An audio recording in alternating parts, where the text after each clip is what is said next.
So, this movie starts off with a couple of monks traveling through space. And they're trying to get to this planet. And there's these aliens nearby, and they're like, "No, you can't go down to the planet." And the monks are like, "Fuck you, we're going to go down there anyway." And so the aliens release some robots, and the monks start fighting with the robots. And apparently they're trying to get to this chick that wears clown makeup.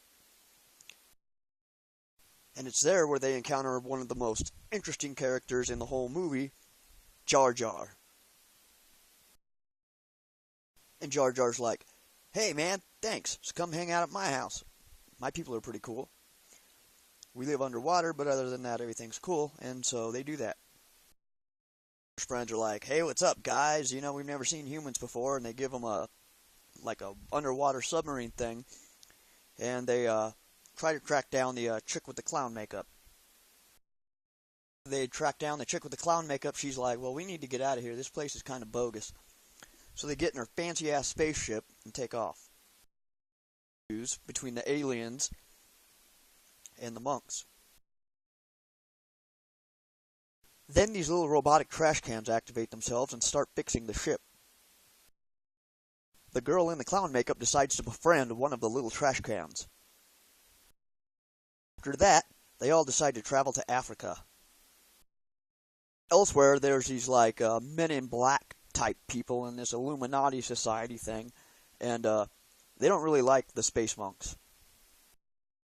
Back on Africa, the space monks decide to take a little bit of vacation time, I guess, so they go to this weird future space NASCAR race.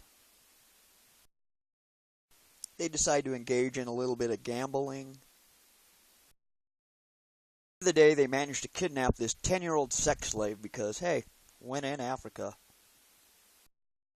The one thing that was really cool that I remember about the Africa scene was how awesome Jar Jar got into all these cool adventures. If this movie was not for him, this would be a confusing, boring movie. So one of the Men in Black shows up, and he's like, "You're not gonna take that 10-year-old sex slave," and they get in a fight.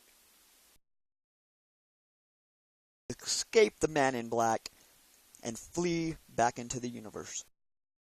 After that, they arrive on this planet full of skyscrapers, and everybody kind of goes their own separate ways. Clown Horror Girl goes to hang out with her friends. The space monks take off to hang out with the other space monks. And Jar Jar's just kind of hanging out.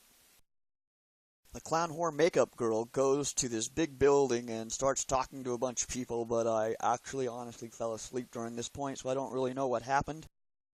After that, for some reason, they decide to go back to the planet from the beginning of the movie, so they all load up on that fancy spaceship again. So they get back to the planet, and the Clown Horror's like, "Oh, I'm totally gonna start some shit with these aliens." And so Jar Jar's over here like, "Yo, I've got a whole army with my friends. If we can just go down there, I'm pretty sure they'd be willing to help kick some ass." Jar Jar's friends decide they're going to help the space monks, and a huge battle ensues. The aliens unlaunch all of their robots. His friends are like, "We're going to shut that shit down right now." Now the Man in Black shows up, and he starts fighting with the space monks. At this point, there's pretty much chaos everywhere. You got Jar Jar and his awesome army taking on these robots on the ground. You got the space monks and the Man in Black fighting each other. And then you got this weird space battle where the sex slave's fighting a fighter jet for some reason. The sex slave blows up the giant spaceship in orbit. Jar Jar and his army predictably overthrow the robots.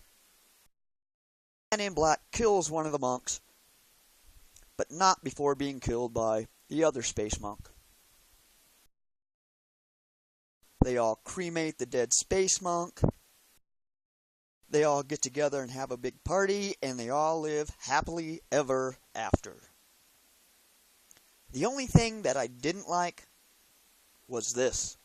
I heard Yoda talking about midichlorians. I've been wondering, what are midichlorians?